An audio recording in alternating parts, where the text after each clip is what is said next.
Bonjour, bienvenue dans la présentation des fonctions de base des rapports CADAC.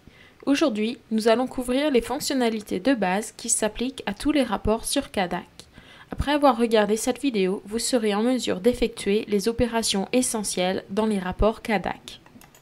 Dans cette vidéo, nous verrons comment accéder aux rapports, naviguer dans les rapports, travailler avec des tableaux et appliquer des filtres à un rapport. Enfin, nous verrons comment exporter les données. Pour accéder au rapport dans CADAC, veuillez vous connecter à l'aide de votre identifiant en utilisant votre email et le mot de passe que vous avez créé. Une fois que vous vous êtes connecté, vous verrez la page principale de CADAC. Dans le menu du haut, vous pouvez cliquer sur Rapport, à côté de Organisme, et si vous descendez vers le bas, vous allez voir Rapport de données, Rapport financier et statistiques.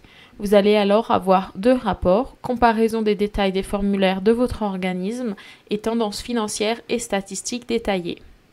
Maintenant que nous sommes dans l'un des rapports, nous pouvons explorer la fonction liste de rapports. Pour faciliter la navigation, un accès pratique à plusieurs rapports est disponible dans une seule vue de rapport. Chaque rapport possède une barre rapport liste située sur la gauche. Cliquez n'importe où sur la barre et cela ouvrira le rapport liste pour montrer les rapports disponibles. Dans notre cas, nous avons comparaison des détails des formulaires de votre organisme et tendances financières et statistiques détaillées. Vous pouvez naviguer vers différents rapports en utilisant ce panneau. Pour fermer l'un des panneaux, cliquez sur le bouton X. Nous allons maintenant nous intéresser aux tableaux, qui sont faciles à utiliser. Les tableaux du rapport peuvent être triés par n'importe quelle colonne du tableau. Cela peut se faire de deux manières. La première consiste à cliquer sur l'entête de la colonne pour trier les données en fonction de cette colonne. Lorsque le tableau est trié par cette colonne, l'entête de la colonne affiche une flèche noire. Une autre façon de trier les données du tableau consiste à cliquer sur l'icône « Plus d'options » dans le coin supérieur droit. Dans le menu qui apparaît, cliquez sur « Trier par » et choisissez le champ souhaité pour le tri. Pour supprimer le tri, cliquez sur l'icône « Plus d'options » dans le coin supérieur droit, puis sur « Trier par » et sélectionnez le champ à trier qui sera coché. Nous allons maintenant voir comment appliquer des filtres sur un rapport.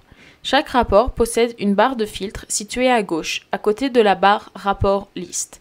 Cliquez n'importe où sur cette barre pour ouvrir le panneau des filtres et afficher les filtres disponibles. Certains rapports comportent des filtres supplémentaires auxquels on peut accéder en cliquant sur le bouton « Plus de filtres ». Pour fermer l'un des panneaux, cliquez sur le bâton X.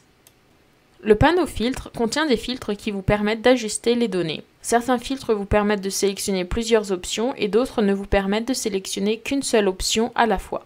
Remarque, le bouton « Effacer les filtres » n'efface pas les entrées de recherche dans la barre de recherche des filtres. L'entrée de recherche doit être supprimée manuellement en cliquant sur l'icône de la gomme dans le coin supérieur droit du filtre. Maintenant, nous allons regarder comment exporter des données. La première étape consiste à préparer vos données pour l'exportation en travaillant avec le rapport et en appliquant les filtres nécessaires.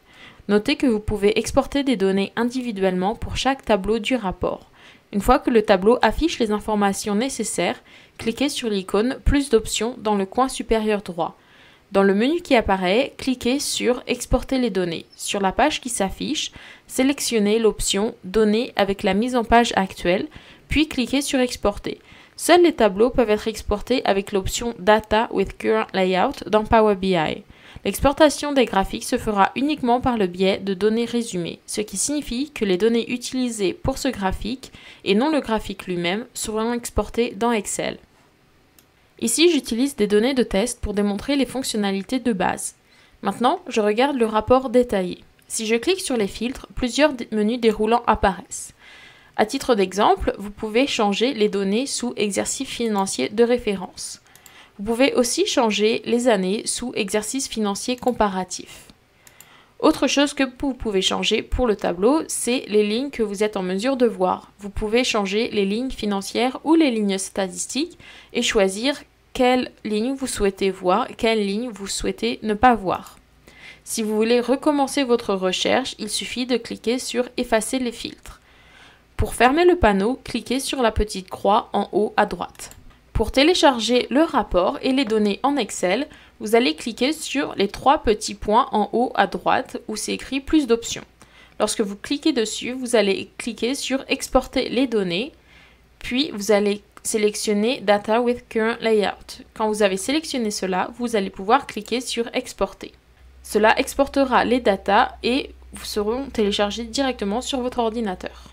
Ceci conclut notre formation sur les rapports. D'autres ressources sont également disponibles sur cadac.ca, telles que des guides d'utilisation, des documents de soutien, des FAQ et des vidéos de formation.